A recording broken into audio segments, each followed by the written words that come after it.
60 million down the drain. Kai Havertz scores again. I cannot believe it, guys. What have we been feeding Havertz? Drug test him immediately. What has Arteta said to him recently? I'm just baffled. We have a new £65 million signing from the last 2 weeks. Honestly, incredible. 13 minutes in and Havertz scores again. And then all you can do is hear waka waka going around the entire stadium for the rest of the game, which was a 6-0 thrashing, by the way. Wow. Good luck picking a man of the match from that. I don't know. Martinelli was incredible, and I feel like I haven't been saying that much this season. He's had a very quiet season. He's been quietly good, I think, is fair to say.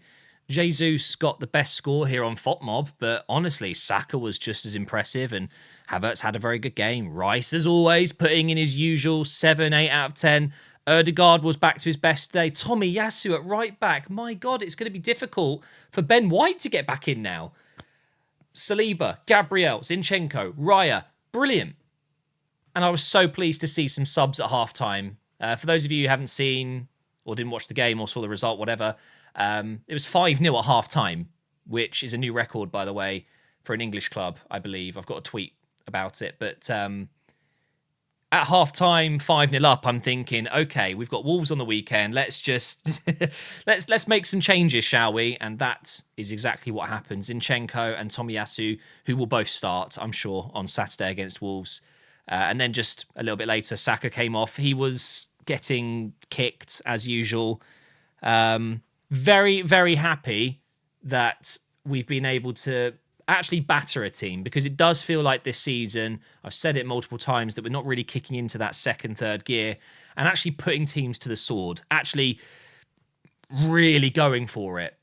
And it seemed effortless. We were gliding through that first half. And to be fair, I remember checking it at half time. Our expected goals was, I think, 1.44, and we were 5-0 up. So yes, we were outperforming our own stats. You could argue that another day, maybe we wouldn't be 5-0 up, but we really, really dominated that first half. And I can tell you right now, I will do Arteta's speech for you. Okay, guys, that's the fogging standards. Relax now. Chill. No injuries, no dead legs, no suspensions. Just get to the end of this game, reserve some energy. Obviously, let's not concede, but chill. Vamos! And then we get one more goal in the second half. 6-0. Beautiful. I've just seen Real Madrid 4-2. Benfica, Inter 3-3. We've had some absolute bangers tonight. Manchester United held to a draw at Galatasaray. They could be heading out.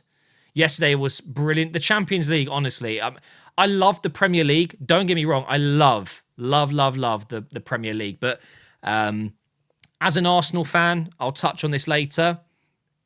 It can be frustrating to watch because teams know what to do against us now. And what we're finding is low blocks, 10 men behind the ball, and just constantly just being pinned in. And it's so frustrating that we're not able to play that kind of fluid attacking football that we saw last season when teams maybe weren't expecting it so much. Now, I mean, we're getting that in the Champions League where we're able to be a bit more fluid because teams don't match up so well like the Premier League teams do. Honestly, Lons are not a bad side. Big fan of Wahi. He actually scored the winner against us a few weeks ago, a month ago, whatever it was. Danzo, fantastic centre-back. They don't have a bad side. Where are they in the league right now? I don't actually know. 6th. Okay, so they're not having the best season ever, but they're not a bad team. To lose 6-0 at the Emirates is pretty shocking, and they definitely will not want to watch the highlights back after that. But that, of course, means we win Group B. It is done. We are champions. PSV with a very late goal, late winner, meaning they beat Sevilla 3-2 in injury time. It does mean that they will probably go through on goal difference at least, although it can go to head-to-head results, can't it? But either way, it's not looking good for Sevilla. 5 games, 2 points. They are out. It's going to be a tight one. I think, I mean, it could happen, but I doubt it. I think PSV will be going through with us. In terms of players that came on and helped us out, I thought Eddie Nketiah didn't really do much, but didn't need to, I guess. Really happy that Kivior got some more game time. He's linked with a move to AC Milan at the moment, which I'd really hate to see. I think it was a loan deal with option to buy, potentially, but no, I like Kivior a lot. Ben White coming back from injury, of course, working him back in. Reece Nelson did okay, but Jorginho took that penalty very well. And top of the group. This was an interesting tweet. First time Saka, Jesus, Martinelli, Havertz and Rice start together, 6-0. It's definitely a thing, guys. You know, a lot of teams are complaining about injuries. And whilst we haven't had the most injuries in the league, we are definitely one of the teams that have missed top players. You know, again, we had Jesus out for so long. Partey, there's more. And we haven't been able to get the core of this team together. It only just feels like now we're getting Saka, Martinelli and Jesus together. I still want more Partey and Rice together. I still want to see this kind of core. We're starting to see it more now. And just think, with Timber back, with Partey back, that defensive unit is just going to get even better. Adonis says, great result. Felt like a training session for most of the game. Glad to see Havertz on the score sheet again, and we go again on Saturday. Hashtag Operation Arsenal. Love it. Ryan says, that honestly might be the most dominant first half of football I've seen from us. Havertz was amazing today. Our front three was sensational. That Martinelli goal, and by the way, 6 different scorers. 6 goals, 6 different scorers. That is a very, very nice thing. And it doesn't sound that impressive saying it's a nice thing. What I mean is, right, it's all well and good having a Haaland, having a Messi, a Ronaldo who get all the goals. If they have an off day, your whole team's having an off day. If we can have 7 players contributing, round of applause. Brilliant to see that. Tom says, pure domination. Did you know we were the first English club to be leading 5-0 at half-time in a Champions League game? I haven't fact-checked that. I have no reason to not believe. King Kai stepping up again. I love this. That celebration that Havertz has been doing. Up next, ABT, legend of the channel. 6 goals, 6 different scorers, top of the group, top of the league. Shane Nwaneri and Lewis Skelly didn't come on. Yeah, I saw that something like along the lines of they're the first players to be on the bench in the Champions League game that were born after the stadium was finished being built. Can you imagine that? Like, the stadium is genuinely brand new, and now we've got players that were born after it. Like, mental, absolutely mental. And then enjoy the UCL because it's the only competition where they don't park the bus for 90 minutes. I touched on that. You know, we do definitely play against low blocks every week in the Premier League, but I wouldn't say the Champions League would be much different. As soon as we get through to the knockout stages, you know, if we do get an Atletico Madrid or someone like an Inter, or I don't know, they could very well play a low block. Every team, when you get to this level, can play in different ways. I'm not saying that they will be, you know, like a Brentford like we saw at the weekend where they get 10 men behind the ball and really sit defensively. But what they can do is emulate those great teams that do that and switch it up, hit you on the break, do serious damage. In the Premier League, against most of the teams that play like what I just mentioned, they don't maybe have that technical edge to their game to then hit you hard on the break and deal damage. They can, but it's not as consistent. So I'm just going to say it now.